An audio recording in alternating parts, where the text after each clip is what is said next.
오늘은 5월 1일 근로자의 날입니다. 오늘은 홍준표 후보 그리고 문재인 후보 이야기를 좀 해볼까 합니다. 그리고 이어서 요즘 선거철이라 이제 흑색선전 많죠. 그래서 흑색선전 이 부분을 또 한번 살펴볼까 해요.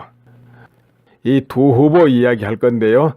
그 말하기 전에 한 가지 알려드리고 말씀드리겠습니다. 뭔가 하면은 별건 아닙니다. 간혹 댓글에 보면은 나를 지칭해서 그렇죠. 그냥 월드 미래판 소장하면 될 텐데 그냥 소장해도 되고요. 그런데 꼭 이하영 목사님, 전에는 한참 또 김경재 그리고 양동완 또 박안철 이렇게 지칭하기도 해요. 그런데 이화영 목사, 나는 그런 분하고 아무 상관도 없고 일면식도 없는데 왜 자꾸 그런 말을 갖다 붙이는지 모르겠어요. 내가 그렇게 하지 마세요 하고 여러 번 올려드렸거든요. 목소리가 비슷한가요? 아무튼 그런 댓글 이제는 다는 즉시 정지 처리하고 있습니다. 그런 줄 아시고요. 그거 달지 마세요. 자, 그러면은 지금부터 시작하겠습니다. 홍준표 후보가 요즘 무슨 말을 하고 다니나, 그리고 또 문재인 후보가 요즘 무슨 말을 하고 다니나 이것을 먼저 살펴보고, 그리고 홍준표 후보가 지금보다 지지율이 좀 올라가지고 문재인 후보하고 양강 구도를 만들 수 있을까? 또 더 나아가서 역전타를 날려서 청와대 입성을 할 수 있겠냐? 이 부분도 한번 살펴볼까 합니다.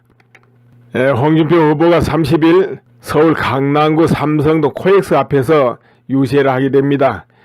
여기에서 박근혜 대통령이 지금 교도소에서 극도로 건강이 나쁘다고 들었다. 구속 집행정지를 하고 병원으로 가야 하는데 검찰은 문재인 후보 눈치만 보고 있다. 이런 말을 합니다. 그리고 또 이런 말도 해요. 검찰 보고 박근혜 병원 보내라고 해달라. 이렇게 이제 외쳤죠. 그 앞에 있는 국민들한테 하는 이야기죠. 또 검찰 개혁에 대한 의지도 내비칩니다. 검찰총장이야 누가 정치 검사인지 다 알고 있다. 대통령이 되면 제일 먼저 손볼 게 검찰이다. 이렇게도 말했다고 합니다. 다니는 곳마다 요즘에 홍준표 후보가 박근혜 대통령 언급 자주 하고, 그리고 또 태극기 민의에 대해서도 감싸 안는 발언을 자주 합니다. 원래 자유한국당 경선 때부터 그와 같았다면은 어떻게 보면 표 결집도 굉장히 쉽고 빨랐을 것 아니겠냐 이렇게 보는데 그때는 반대였죠. 그러나 정치인이 현장을 다녀보면은, 그러니까 연설을 하고 또는 정치인 아니라도 강의해본 분들은 다 알 거예요. 해보면은 앞에 청중이 어떤 마음을 가지고 있고 어떤 부분을 원하고 어느 부분에 호응하는지 온몸으로 느끼거든요. 그런 학습을 통해서 홍 후보가 뭔가 느낀 게 있었겠다. 이렇게 나름대로 정리를 해보고 싶어요. 그게 뭐냐? 결국 표줄 국민은 우파 국민들 뿐이다. 또 우파 국민들 중에는 그래도 박 전 대통령 지지층이 다수다. 이것을 느꼈지 않냐 이거예요. 그래서 태극기 민심을 배제하고는 되지 않는 것을 피부로 느꼈을 것 같다. 이런 이야기입니다. 이제 그렇게 방향이 바뀌니까, 태세 전환이 되니까, 그래서 그런지 실제 호응도가 높아지고 있는 건 사실이거든요. 또 안보 정부 그 흐름 무시할 수 없고, 또 우파 국민들은 그 부분에 걱정이 되니까 대안이 누구냐 이렇게 돌아서게 되는 것이죠. 아무튼 그래서 지지율은 지금 높아지고 있는데, 그렇다면은 홍준표 후보가 지금보다 더 나아져 가지고 문재인 후보와 양강 구도를 만들 수 있겠냐? 여론조사상으로는 보면은 아직 많이 낮습니다. 낮아도 계속 상승 구도를 보이고 있다는 거. 그것은 고무적이죠. 그러나 여론조사가 전부냐? 여러분 그렇지 않죠? 여론조사는 믿기 어렵다. 믿을 필요가 없다. 이런 부분이 있는 거죠. 내가 자주 설명했기 때문에 왜 그런지는 여기서는 말하지 않겠습니다. 그런데 이제 그보다 이 탄핵 전국 뒷끝물에 표심을 감추고 여론조사에 응하지 않고 엎드려 있는 국민들이 많다 이거죠. 그 국민들이 점차 깨어나는 그런 국면에 있다 이런 것이고요. 그렇기 때문에 어떤 흐름이 지금 상당히 우호적으로 바뀌고 있다. 예를 하나 들어보겠습니다. 선거 초기에는 우파 후보들이 워낙 못 드니까 좌절해가지고 지지해봐야 표만 날리겠다 하고는 표심이 안철수 후보 쪽으로 많이 갔지 않습니까? 이제 그렇게 됐는데 지금은 추세가 다시 되돌아오고 있는 그런 추세를 보이고 있다 이거지요. 여론조사상 흐름이 그래요. 그런데 이제 이 선이 어느 정도 어깨가 비슷해지는 순간에 급속하게 그 작용이 더 커질 수 있는 것이죠. 또 그리고 우파 국민들 이번 선거는 해보나 마나다. 이미 진선거다 이래 버리고 투표를 이제 포기하는 경우도 있을 수 있는데 그리고 또 우파 후보들에 대해서 선호도가 떨어지니까 내 저 후보 찍으니 그냥 집에서 쉬자 이런 경우도 사실 많이 나왔다 이거죠. 그러나 그 분위기가 지금 바뀌고 있다. 나는 그렇게 봐져요. 그렇기 때문에 2차 상승 효과가 올 가능성이 크다. 이런 것이죠. 2차 상승. 그런 잠재력이 내포되어 있다. 이제 물론 그만큼 또 홍 후보가 열성을 이제 보여야 되겠고 끌어안기 작전을 열심히 해야 되겠죠. 그러다 보면은 또 국민들이 우파 국민들 그러니까 우파 국민들이 선거에서는 지면 안 된다. 그러면은 한 후보로 표를 몰아줘야 된다. 이런 국민 단일화 이 현상이 가속도가 붙을 수 있습니다. 아직은 완만한 것 같아요. 지금 무슨 폭발적으로 가속도가 붙고 현 시점에서는 그 모습은 아직은 안 보입니다. 완만히 상승하고 있다. 이렇게 보기 때문에 어느 순간에 그게 폭발할 수가 있어요. 이제 그렇게 되면은 이제 양강 구도가 만들어지고 더 나아가서 또 청와대 입성할 수도 있다. 이런 것이죠. 물론 현재 우파 후보들이 단일화를 제대로 한다면은 상당히 이제 그 부분이 더 추가적으로 플러스 될 텐데 이제 그 부분이 지금 난망한 상태잖아요. 그러나 국민들이 단일화하고 특히 이 선거는 관건이 뭡니까? 이 선거 관건은 투표율입니다. 투표율. 20, 30대 투표율이 높아진다. 그러면은 문재인 후보가 유리하다. 이렇게들 보고 있거든요. 그러나 반면에 50대, 60대 이상 투표율이 높아지면은 또 홍준표 후보가 유리하지 않겠냐. 이렇게 또 봐져요. 그런데 지금까지는 50대, 60대 투표율이 높아질 가망이 없지 않냐. 이런 게 이제 많았거든요. 그러나 이제 그 부분이 변하고 있기 때문에 홍준표 후보 입장에서는 기대를 해볼 만하다. 이런 것이죠. 그러니까 50대, 60대 투표율이 실제로 80%가 훌쩍 넘어버린다면은 홍준표 후보 기대할 만하다. 이런 이야기입니다. 그러니까 관건이 투표율이다. 이런 것이죠. 그리고 2차로 지지율 폭발이 일어날 것이냐. 이제 그 어깨선에 있기 때문에 이제 며칠 지켜보면 알게 될 겁니다. 가능성의 길은 열려 있다. 이렇게 봐집니다. 그리고 이제 홍준표 후보가 이런 이야기를 또 많이 합니다. 유세 중에 강성 기종노조 정교조를 타파하겠다. 손보겠다. 그리고 종북 좌파 반드시 때려잡을 것이다. 이렇게 이제 서울 쪽 유세에서 종종 이야기를 합니다. 그런데 이렇게 드러내놓고 종북 좌파 때려잡겠다. 민노총 강성 기종노조 때려잡겠다. 이와 같이 하는 사람은 잘 없지요. 정치인들. 왜냐면은 워낙에 상대방이 강력하기 때문에요. 워낙에 강력하기 때문에 정면 부딪히기보다는 옆으로 좀 피하는 그런 성향이 있는데 홍 후보 치고 나가네요. 이뿐 아니라 또 치고 나는 게 있죠. 뭡니까?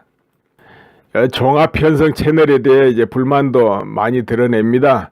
한국 언론들이 탄핵 때랑 똑같이 좌편향돼 있다. 이제 이런 말도 하고 하루 종일 편파 방송한다 이런 말도 합니다. 허가권이 정부에 있기 때문에 제가 그거 확 줄여보겠다 이런 말도 하죠. 이제 당선되면 확 줄여버리겠다 이런 말이죠. 그래 뉴스도 보지 말고 종편도 보지 말고 페이스북만 열심히 사용하면 이번 대선에 이긴다 이런 말까지도 해요. 그러니까 지금 홍준표 후보도 언론에 대해서 반감이 많다 이런 걸 이제 보여주고 있습니다. 그뿐 아니죠. 여론조사 기간 또 손보겠다 그런 소리도 했지 않습니까? 그래서 이런 말을 합니다. 내가 출마 선언할 때 지지율이 8%인데 얼마 전까지도 8%였다. 내가 집권하면 없애버린다고 했더니 요즘 갑자기 올려줬다 이런 말도 했다고 그래요.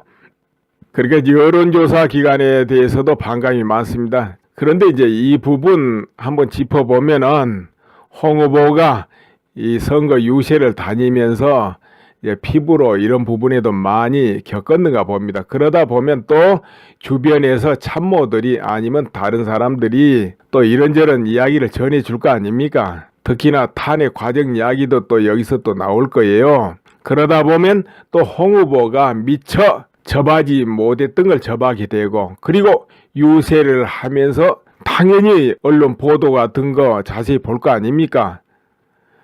이러다 보면은 이거 편파 보도구나 이런 걸 이제 본인은 심각하게 느낄 수 있겠죠. 그런데 이런 과정을 박 전 대통령은 5개월을 겪었다 이겁니다.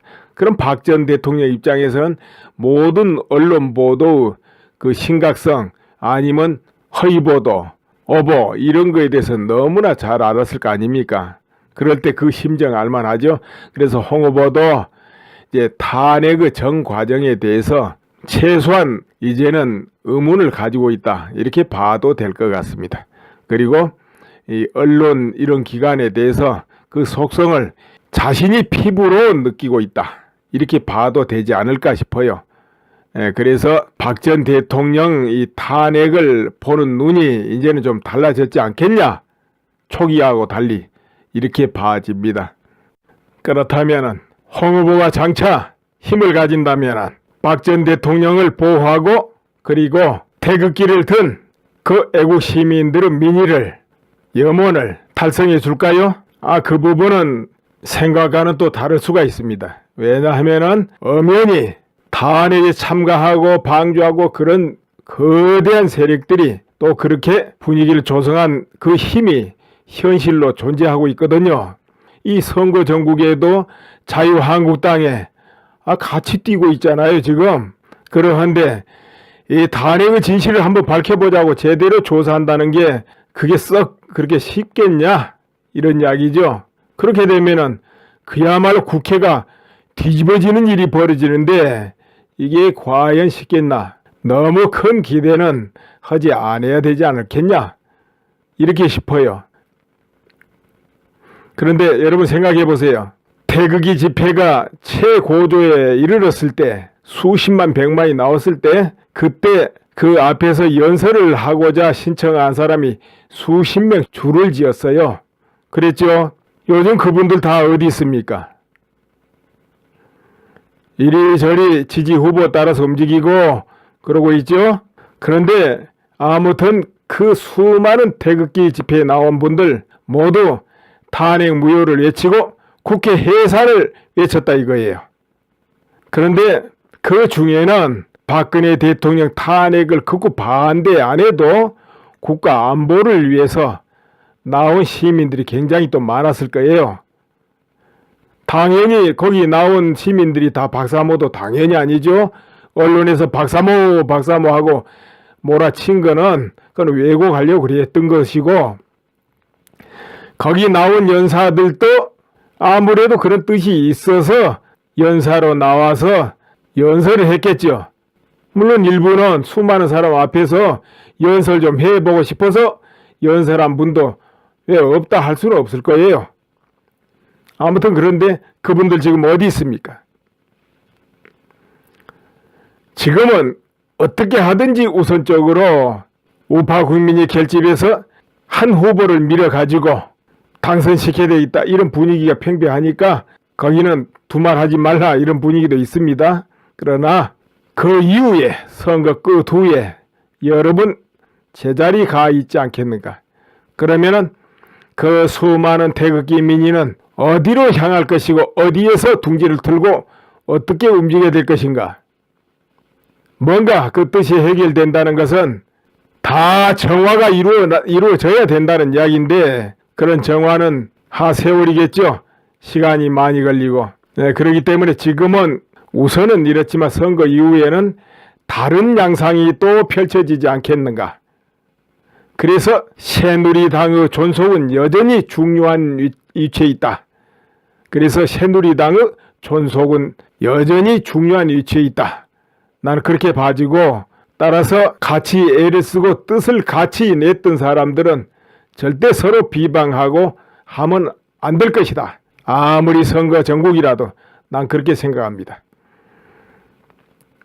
그러면 이제 문재인 후보 요즘 무슨 말을 하고 다니는가 볼까요? 30일인가요?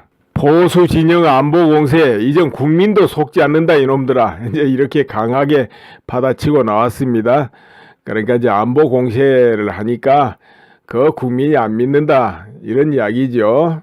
그리고 득표율 50%가 목표다 이렇게도 합니다. 득표율 50%가 목표다. 그리고 또 신촌 노타리 유세에서 이런 말을 하게 됩니다. 여러분 정권 교체를 원하십니까? 이렇게 이제 포문을 열고 문재인 후보는 촛불광장에 안 나온 걸 자랑하는 후보, 탄핵에 반대하고 반성이 없는 후보는 자격이 있는가? 이렇게 질문해. 이 말은 뭐냐면은 안철수 후보와 홍준표 후보를 이제 동시 겨냥했다 봐야죠. 그러니까 안철수 후보는 촛불광장에 안 나왔다 이거죠. 그리고 홍준표 후보는 탄핵에 반대했다. 반성이 없는 후보다. 이렇게 보는 것이죠. 그러면 뭐냐? 이 구도는 탄핵 찬성 대 반대 이 부분을 지금 자극하는 발언 아니겠나 싶어요. 이제 물론 문재인 후보 쪽에서는 탄핵을 찬성하는 국민이 절대 다수다 이렇게 믿기 때문에 또 자신을 지지하는 그런 국민들이 그 성향이 강하다 싶으니까 이런 발언을 하지 않냐 싶은데 아무튼 이 발언을 하게 됩니다. 그리고 이번 선거에 또 동성애 문제가 또 등장을 해요. 군대 내 동성애. 그런데 먼저 이제 홍 후보가 TV 토론에서 그런 질문을 하지요. 군대 내 동성애 문제가 굉장히 심하다. 동성애에 반대하는가 하고 질문하지요. 그러자 문 후보 반대하지요. 그럼요. 이렇게 대답하는데 차별에는 반대하지만 합법화에 찬성하지 않는다. 이렇게 하지요. 그러니까 동성애자를 차별하는 건 반대한다. 그러나 합법화하는 것은 찬성하지 않는다. 이렇게 말합니다. 지금 군대 이 동성애 문제 이 부분이 요즘 문제가 되다 보니까 군에서 지금 색출해서 처벌한다.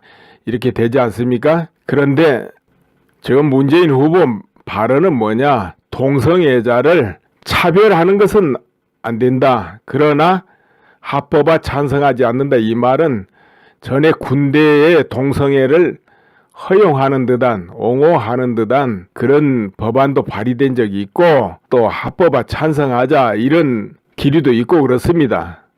그러니까 그 부분은 찬성하지 않는다. 이렇게 선을 껐죠.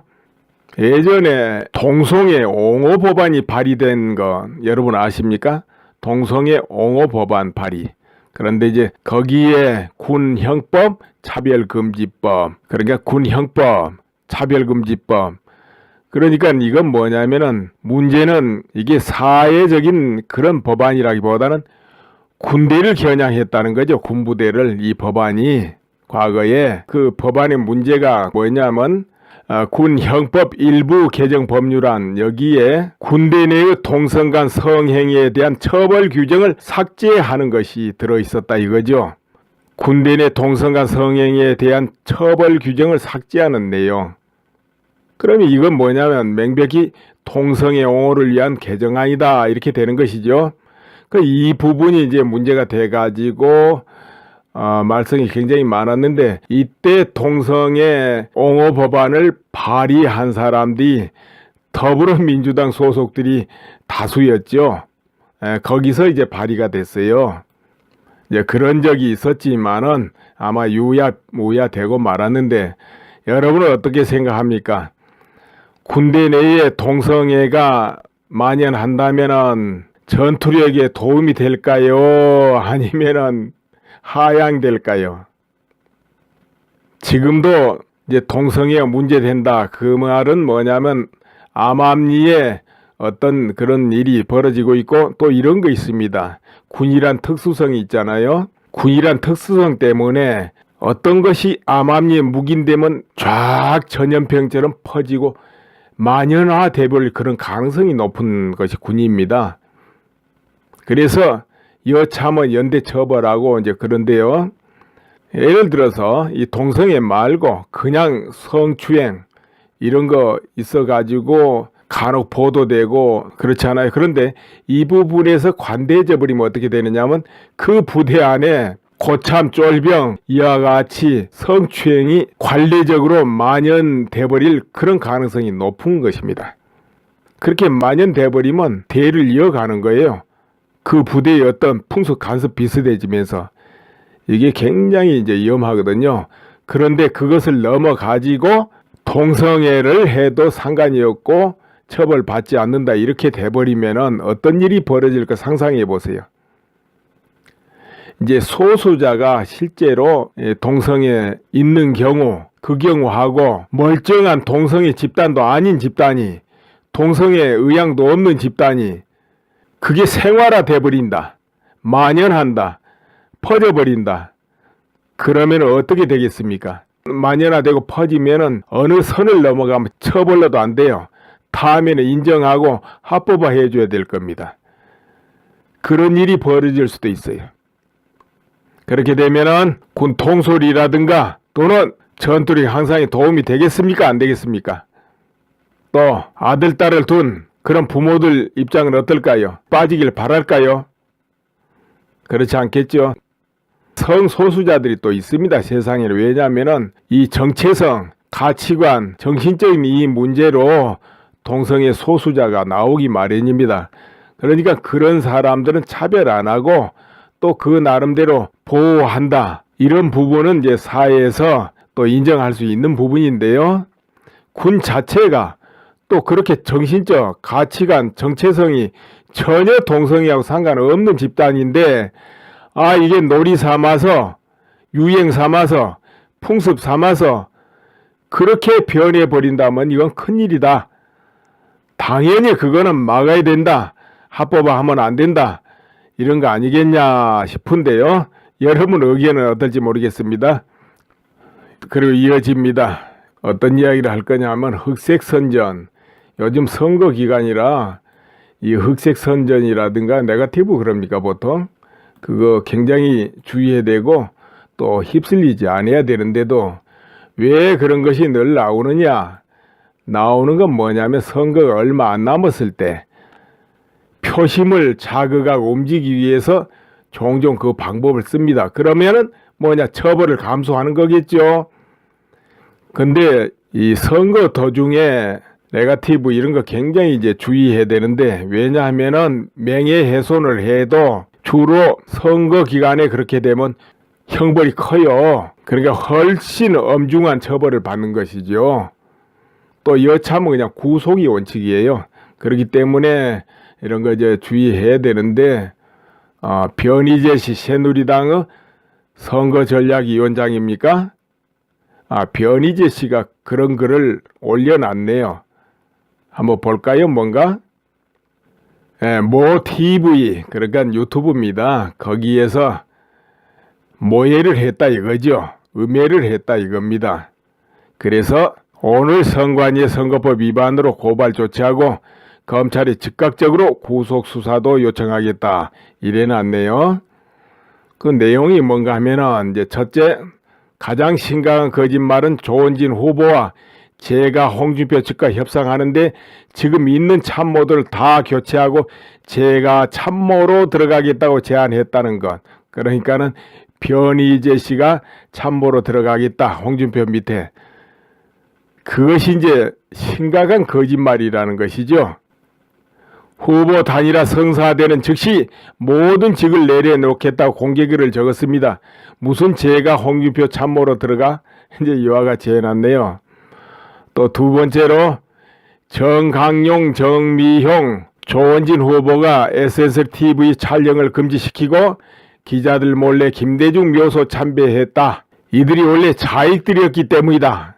이렇게 말한 거에 대해서 또 조치를 하겠다 이래놨네요.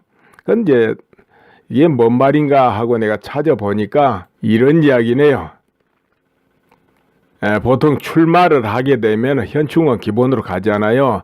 그런데 과거에 자기 성향 따라서 어떤 사람은 그러니까 어떤 후보는 이승만, 박정희 대통령 묘역만 참배하기도 하고 또 어떤 후보는 김대중, 김영삼 묘역만 참배하고 이렇거든요. 그러기 때문에 이제 이 부분 이야기인 것 같아요. 그래서 현충원에 도착을 하니까 정강용 사무총장이 권영애 대표가 김대중, 김영삼 묘역까지 참배를 준비했다 하는데 어떻게 생각하느냐 물어서 괜히 시작부터 시비 걸릴 텐데 굳이 할 필요 있겠냐 이랬다는 것이죠. 그러니까 이제 한 바퀴 도는 것이죠. 이승만, 박정희, 그리고 김대중, 김영삼 이렇게 한 바퀴 도는 과정에서 나오는가 봅니다. 그런데 이때 이제 권영애 대표가 김대중 정부에서 나만큼 비판받던 사람이 어디 있냐? 그래도 현충원 오면 누구는 김대중, 김영삼만, 누구는 이승만, 박정희만 참배하는데 마음 아프다. 그래서 참배 준비를 다 했다. 이랬다는 것이죠. 그래서 이제 절충하기로 조원진 후보하고 권영애 대표만 그렇게 김대중, 김영삼 묘역은 참여하는 걸 절충을 했다는 것이죠. 그러니까 거기에는 정미용 씨나 정강용 씨는 가지 않았다는 것이죠. 이런 이야기죠. 그때 100여 명의 이제 동행자들 그리고 기자들도 다 있었고 기자들한테 그 뜻을 모두 전했다 이런 이야기죠. 그러니까 기자들이 SNS, TV, 장기방송, 거기에 연합뉴스, 뉴스이스, 뉴스1 그런 기자들이 있었는데 거기 공개적으로 입장을 표명했다 이겁니다. 그런데 그것을 그와 같이 말을 바꿔서 음해했다 이런 이야기죠. 그래서 이제 이런 부분을 들어가지고 그 모 TV를 오늘 선관위의 선거법 위반으로 고발 조치하고 검찰이 즉각적으로 구속 수사도 요청하겠다. 이제 이렇게 해놨네요. 아무튼 이제 두 사람 중에 한 사람은 틀리고 한 사람 맞겠지요. 그러니까 그 방송과 변희재 두 사람 중에 한 사람은 맞고 한 사람 틀리겠죠. 이 선거 중에는 원래 이런 것이 굉장히 오고 갑니다. 과거에는 참 심했죠. 투표 하루 이틀 전에 폭탄을 터뜨려요. 그것이 설령 가짜라도 표만 얻으면 되니까요. 나중에 잘못돼도 그건 나중 일이고 이런 경우가 많았습니다. 요즘은 그래도 예전보다는 좀 덜해요. 또 법도 많이 강화됐기 때문에 그런데 아무튼 여러분은 선거 중에 이런저런 거 나올 때 반드시 팩트인가 아닌가 확인해 봐야 되고 또 막 이리저리 터뜨리니까 가까워지면서 터뜨리는 거는 거의 다 무시해 버리는 게 원칙입니다. 그러니까 투표일 가까워지면서 이런저런 거 폭로성 나오는 거는 거의 무시하면은 그것이 정답이다. 이렇게 보시면 됩니다. 저게 진실인가 가짜인가 그런 건 논할 필요 없습니다. 이제 그런 정도 되는 거는 그 전에 다 드러나거든요. 거짓말은 조원진 후보와 제가 홍준표 측과 협상하는데 지금 있는 참모들 다 교체하고 제가 참모로 들어가겠다고 제안했다는 것. 그러니까는 변희재 씨가 참모로 들어가겠다. 홍준표 밑에. 그것이 이제 심각한 거짓말이라는 것이죠. 후보 단일화 성사되는 즉시 모든 직을 내려놓겠다고 공개글을 적었습니다. 무슨 제가 홍준표 참모로 들어가? 이제 이와 같이 해놨네요. 또 두 번째로 정강용, 정미형, 조원진 후보가 SSTV 촬영을 금지시키고 기자들 몰래 김대중 묘소 참배했다. 이들이 원래 자익들이었기 때문이다. 이렇게 말한 거에 대해서 또 조치를 하겠다 이래놨네요. 그건 이제 이게 뭔 말인가 하고 내가 찾아보니까 이런 이야기네요. 보통 출마를 하게 되면 현충원 기본으로 가잖아요. 그런데 과거에 자기 성향 따라서 어떤 사람은, 그러니까 어떤 후보는 이승만, 박정희 대통령 묘역만 참배하기도 하고, 또 어떤 후보는 김대중, 김영삼 묘역만 참배하고 이렇거든요. 그러기 때문에 이제 이 부분 이야기인 것 같아요. 그래서 현충원에 도착을 하니까 정강용 사무총장이 권영의 대표가 김대중, 김영삼 묘역까지 참배를 준비했다 하는데 어떻게 생각하느냐 물어서 괜히 시작부터 시비 걸릴 텐데 굳이 할 필요 있겠냐 이랬다는 것이죠. 그러니까 이제 한 바퀴 도는 것이죠. 이승만, 박정희, 그리고 김대중, 김영삼 이렇게 한 바퀴 도는 과정에서 나오는가 봅니다. 그런데 이때 이제 권영의 대표가 김대중 정부에서 나만큼 비판받던 사람이 어디 있냐? 그래도 현충원 오면 누구는 김대중, 김영삼만, 누구는 이승만, 박정희만 참배하는데 마음 아프다. 그래서 참배 준비를 다 했다. 이랬다는 것이죠. 그래서 이제 절충하기로 조원진 후보하고 권영의 대표만 그렇게 김대중, 김영삼 묘역은 참여하는 걸 절충을 했다는 것이죠. 그러니까 거기에는 정미용 씨나 정강용 씨는 가지 않았다는 것이죠. 이런 이야기죠. 그때 100여 명의 이제 동행자들 그리고 기자들도 다 있었고 기자들한테 그 뜻을 모두 전했다 이런 이야기죠. 그러니까 기자들이 SNS, TV, 장기방송, 거기에 연합뉴스, 뉴스이스, 뉴스일 그런 기자들이 있었는데 거기 공개적으로 입장을 표명했다 이겁니다. 그런데 그것을 그와 같이 말을 바꿔서 음해했다.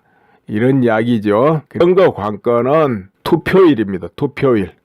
20, 30대 투표율이 높아진다. 그러면은 문재인 후보가 유리하다. 이렇게들 보고 있거든요. 그러나 반면에 50대, 60대 이상 투표율이 높아지면은 또 홍준표 후보가 유리하지 않겠냐. 이렇게 또 봐져요.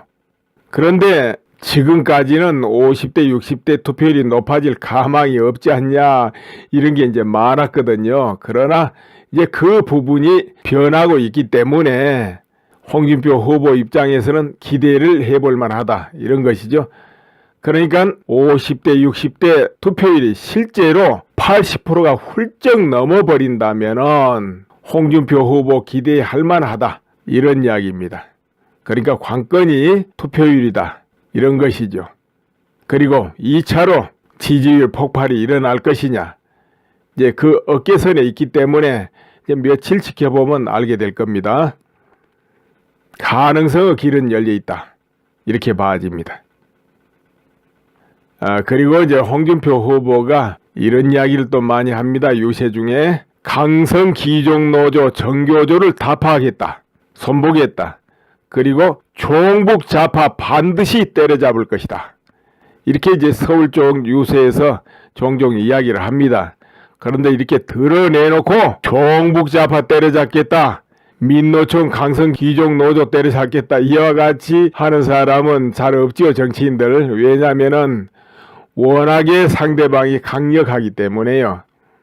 워낙에 강력하기 때문에 정면 부딪히기보다는 옆으로 좀 피하는 그런 성향이 있는데 홍 후보 치고 나가네요. 이뿐 아니라 또 치고 나는 게 있죠. 뭡니까? 종합편성 채널에 대해 이제 불만도 많이 드러냅니다. 한국 언론들이 탄핵 때랑 똑같이 자편향돼 있다. 이제 이런 말도 하고 하루 종일 편파 방송한다. 이런 말도 합니다. 허가권이 정부에 있기 때문에 제가 그거 확 줄여보겠다 이런 말도 하죠. 이제 당선되면 확 줄여버리겠다 이런 말이죠. 그래 뉴스도 보지 말고 종편도 보지 말고 페이스북만 열심히 사용하면 이번 대선에 이긴다 이런 말까지도 해요. 그러니까 지금 홍준표 후보도 언론에 대해서 반감이 많다 이런 걸 이제 보여주고 있습니다. 그뿐 아니죠. 여론조사 기간 또 손보겠다 그런 소리도 했지 않습니까?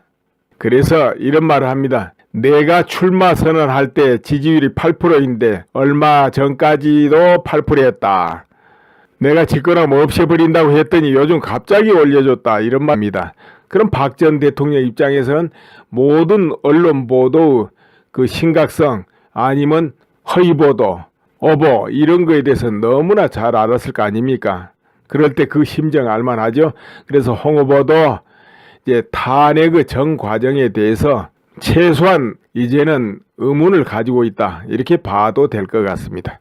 그리고 이 언론 이런 기관에 대해서 그 속성을 자신이 피부로 느끼고 있다. 이렇게 봐도 되지 않을까 싶어요. 그래서 박 전 대통령 이 탄핵을 보는 눈이 이제는 좀 달라졌지 않겠냐?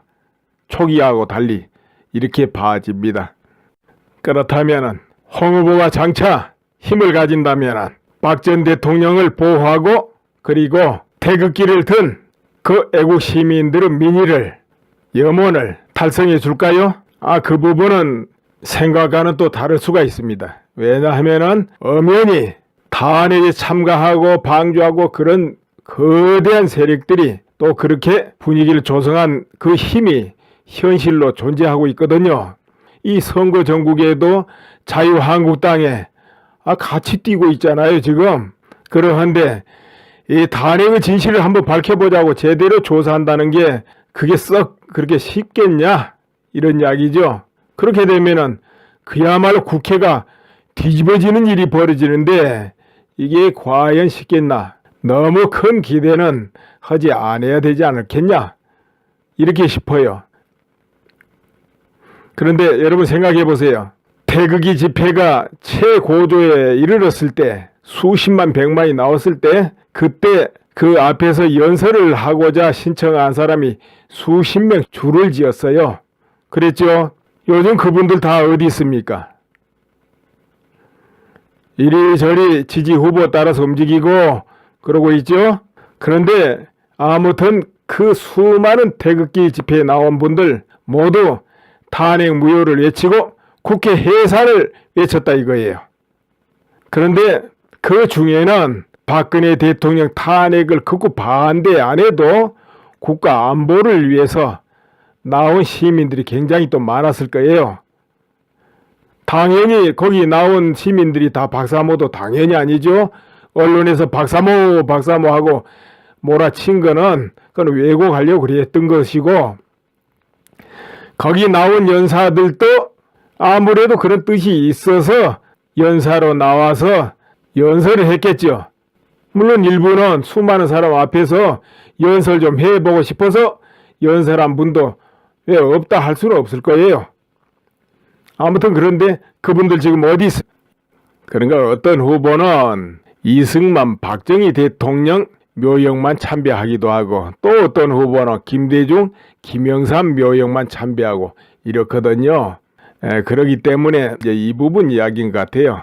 그래서 현충원에 도착을 하니까 정강용 사무총장이 권영애 대표가 김대중, 김영삼 묘역까지 참배를 준비했다 하는데 어떻게 생각하느냐 물어서 괜히 시작부터 시비 걸릴 텐데 굳이 할 필요 있겠냐 이랬다는 것이죠. 그러니까 이제 한 바퀴 도는 것이죠. 이승만, 박정희, 그리고 김대중, 김영삼 이렇게 한 바퀴 도는 과정에서 나오는가 봅니다. 그런데 이때 이제 권영애 대표가 김대중 정부에서 나만큼 비판받던 사람이 어디 있냐? 그래도 현충원 오면 누구는 김대중, 김영삼만, 누구는 이승만, 박정희만 참배하는데 마음 아프다. 그래서 참배 준비를 다 했다. 이랬다는 것이죠. 그래서 이제 절충하기로 조원진 후보하고 권영애 대표만 그렇게 김대중, 김영삼 묘역은 참여하는 걸로 절충을 했다는 것이죠. 그러니까 거기에는 정미용 씨나 정강용 씨는 가지 않았다는 것이죠. 이런 이야기죠. 그때 100여 명의 이제 동행자들 그리고 기자들도 다 있었고 기자들한테 그 뜻을 모두 전했다 이런 이야기죠.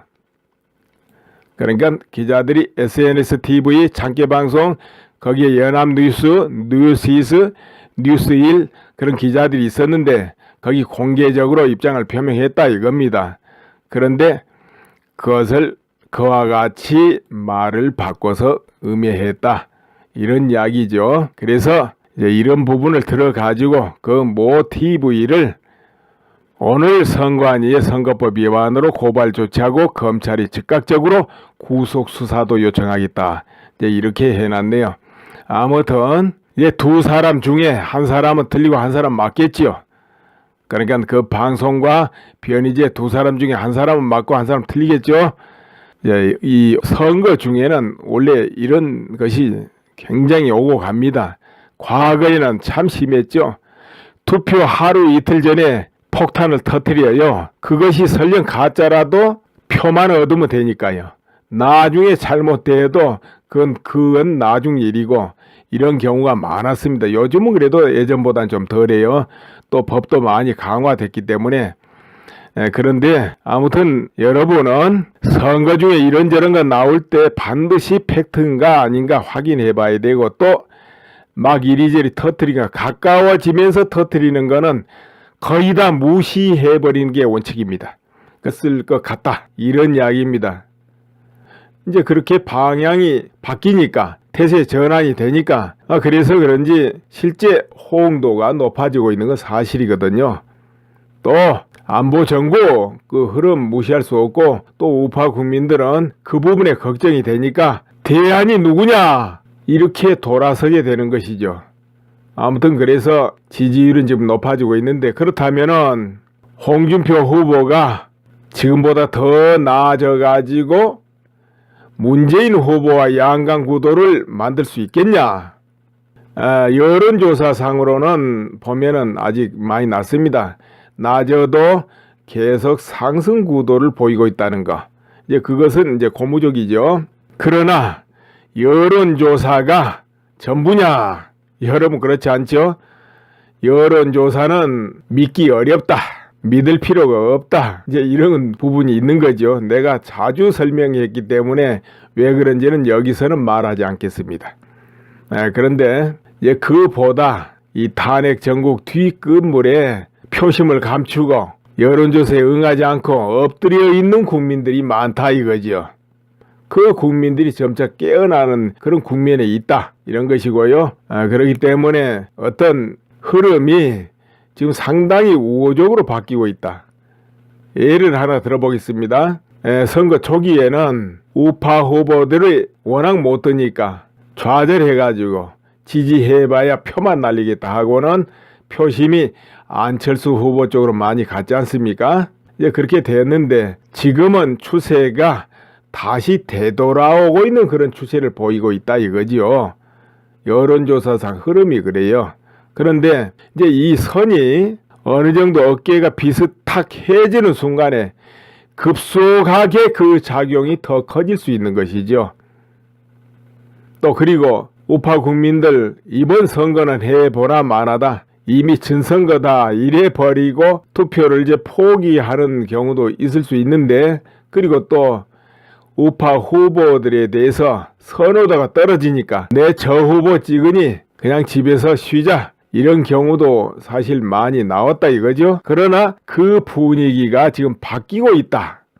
나는 그렇게 봐져요. 그렇기 때문에 2차 상승 효과가 올 가능성이 크다. 이런 것이죠. 2차 상승.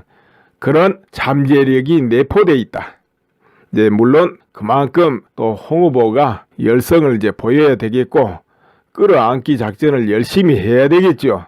그러다 보면은 또 국민들이 우파 국민들 그러니까 우파 국민들이 선거에서는 지면 안 된다.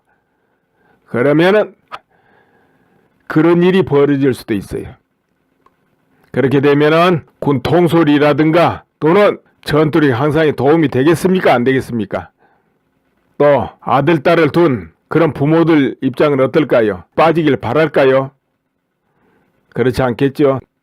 성소수자들이 또 있습니다. 세상에. 왜냐하면 이 정체성, 가치관, 정신적인 이 문제로 동성애 소수자가 나오기 마련입니다. 그러니까 그런 사람들은 차별 안 하고 또 그 나름대로 보호한다. 이런 부분은 이제 사회에서 또 인정할 수 있는 부분인데요. 군 자체가 또 그렇게 정신적 가치관, 정체성이 전혀 동성애하고 상관없는 집단인데 이게 놀이 삼아서 유행 삼아서 풍습 삼아서 그렇게 변해버린다면 이건 큰일이다. 당연히 그거는 막아야 된다. 합법화하면 안 된다. 이런 거 아니겠냐 싶은데요. 여러분 의견은 어떨지 모르겠습니다. 그리고 이어집니다. 어떤 이야기를 할 거냐 하면 흑색선전. 요즘 선거 기간이라 이 흑색선전이라든가 네거티브 그럽니까 보통? 그거 굉장히 주의해야 되고 또 휩쓸리지 않아야 되는데도 왜 그런 것이 늘 나오느냐? 나오는 건 뭐냐면 선거가 얼마 안 남았을 때 표심을 자극하고 움직이기 위해서 종종 그 방법을 씁니다. 그러면은 뭐냐? 처벌을 감수하는 거겠죠. 근데 이 선거 도중에 네거티브 이런 거 굉장히 이제 주의해야 되는데 왜냐하면은 명예훼손을 해도 주로 선거 기간에 그렇게 되면 형벌이 커요. 그러니까 훨씬 엄중한 처벌을 받는 것이죠. 또 여차하면 그냥 구속이 원칙이에요. 그렇기 때문에 이런 거 이제 주의해야 되는데 변희재 씨 새누리당의 선거전략위원장입니까? 변희재 씨가 그런 글을 올려놨네요. 한번 볼까요? 뭔가? 모 TV 그러니까 유튜브입니다. 거기에서 모해를 했다 이거죠. 음해를 했다 이겁니다. 그래서 오늘 선관위의 선거법 위반으로 고발 조치하고 검찰이 즉각적으로 구속 수사도 요청하겠다 이래놨네요. 그 내용이 뭔가 하면은 이제 첫째, 가장 심각한 거짓말은 조원진 후보와 제가 홍준표 측과 협상하는데 지금 있는 참모들 다 교체하고 제가 참모로 들어가겠다고 제안했다는 것. 그러니까는 변희재 씨가 참모로 들어가겠다. 홍준표 밑에. 그것이 이제 심각한 거짓말이라는 것이죠. 후보 단일화 선 검찰이 즉각적으로 구속 수사도 요청하겠다. 이래놨네요. 그 내용이 뭔가 하면은 이제 첫째, 가장 심각한 거짓말은 조원진 후보와 제가 홍준표 측과 협상하는데 지금 있는 참모들 다 교체하고 제가 참모로 들어가겠다고 제안했다는 것. 그러니까는 변희재 씨가 참모로 들어가겠다. 홍준표 밑에. 그것이 이제 심각한 거짓말이라는 것이죠. 후보 단일화 성사되는 즉시 모든 직을 내려놓겠다고 공개글을 적었습니다.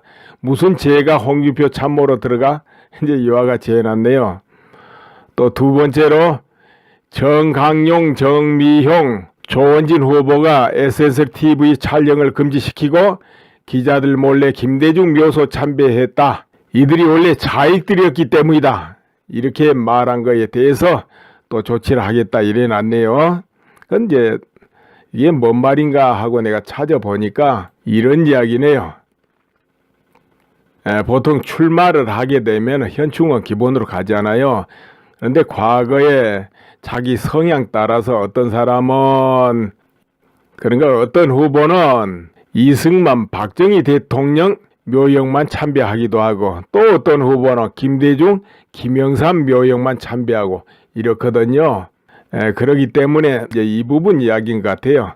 그래서 현충원에 도착을 하니까 정강용 사무총장이 권영애 대표가 김대중, 김영삼 묘역까지 참배를 준비했다 하는데 어떻게 생각하느냐 물어서 괜히 시작부터 시비 걸릴 텐데 굳이 할 필요 있겠냐 이랬다는 것이죠.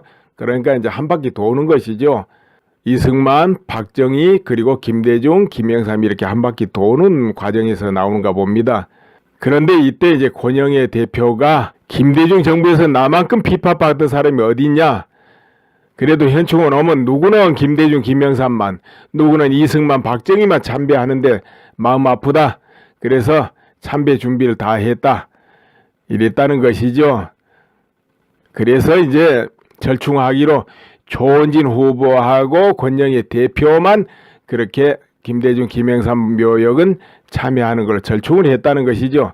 그러니까 거기에는 정미용 씨나 정강용 씨는 가지 않았다는 것이죠. 이런 이야기죠. 그때 100여 명의 이제 동행자들 그리고 기자들도 다 있었고 기자들한테 그 뜻을 모두 전했다 이런 이야기죠. 그러니까 기자들이 SNS, TV, 장기방송, 거기에 연합뉴스, 뉴스이스, 뉴스일 그런 기자들이 있었는데 거기 공개적으로 입장을 표명했